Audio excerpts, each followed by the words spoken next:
after 15 years, I think there is your latest, your last, no, not latest album, your recent album. Yes. There's a title, Everybody Wants a Piece. What's behind the title? What's the piece that everybody wants? Well, that's the thing. You know, it's one of those ambiguous things. That's my question. What's the thing? That's the thing. It's a, you know, you could want a piece of mine. I could want a piece of her. You could want a piece of, you fill in what you want a piece of. It's up to you what you want a piece of, you know. You did find out the title. That's why I did it like that, to make it ambiguous. You know, it's like you fill in what you want a piece of. So you have to find out it. Yeah, I can't tell you. Another question. What's important on the album, the lyrics or the musical part? Well, I think that's like saying what's important, the cake or the icing. I think they go together, don't they? Yeah. Yeah. But I have the feeling that lyrics are really important on the album. Well, I'll put it like this. The lyrics have to fit the music. That's correct. I think the lyrics have to fit the music. And a lot of times you can just take the music and you could try this lyric, you can try that lyric, you can try some other lyric. You can go get another songwriter, try some lyrics. But if the music changes, then it's, you know what I mean? It's so, they're sort of intertwined. Yeah. You have 11 songs on the album. Are there personal songs or special songs that you say, that's one of my... Well, I think, you know, maybe Black and Blue might be, you know, sort of a personal song, you know, you know, 35 years old is a real story. I mean, that's really happened. so I mean, I try to always make records that aren't too, where people have to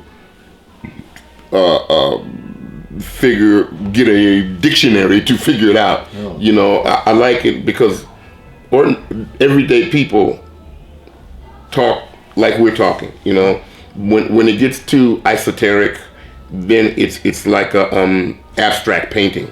You know, I don't want to be an abstract painting. You know, I want to be able somebody to put the music on and say, hey man, I like that. I like that Young Girl's Blues. I know just what that guy's talking about. You know, or I like the weight in the water. You know, I feel that. You know, so that's what I try to do. How different is this album? From what? From the others. Well, this is like. From the last one. This is like a triumvirate. The record before this, Hornet's Nest, the record before that, Hellfire, were the guitar is front and center.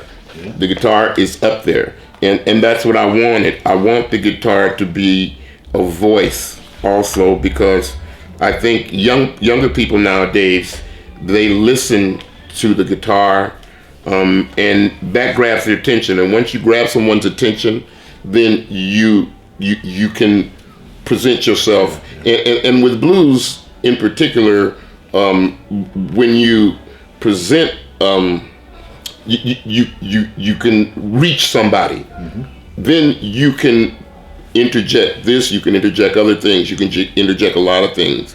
But my purpose, if there was a purpose, is to try to bring younger people to the blues. You know, nothing against the older generation, but you're right. You have to try to connect to the younger people. You took the words right out of my mouth, and that's what I'm trying to do. I'm not. We may not lose the contact with the younger people. Well, you know, I feel like this. I'm fortunate that record you said, "Cold as the Night." If you put on "Cold as the Night" right now, and you put this record on, you see there's the same variety of songs. They're not the same type of songs, but in other words, I've very rarely made a record that straight dun dun dun dun dun. I do that, but I do other things too, and that's like Willie Dixon was telling me. You know, do what you do. Don't try to be Jimmy Reed. Yeah. You know, be who you are. And I see a lot of artists, they take their music back.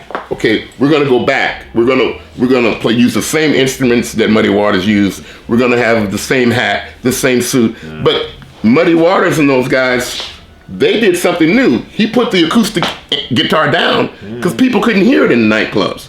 So he brought something new. And so I figure anything that is art that's going to survive has to move forward. It has to move forward. You don't have to lose the essence of it, and you don't have to pander to what's popular at the moment. Mm-hmm. You know, I'm not doing that, but I do think that younger people, if you put on a record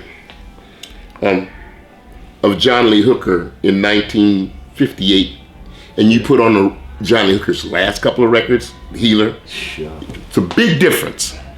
And 200%. That record in 1958 may have had an audience, but when he made The Healer with Santana and all those people, he opened up to another whole world. And then people can go back and get the older records. The same thing that B.B. King did with U2. You know, well, hey, it's not calculated, but because you can hear the music is from the heart. But you really, the other smartest piece of advice I got from B.B. King was make your music inclusive. Include people.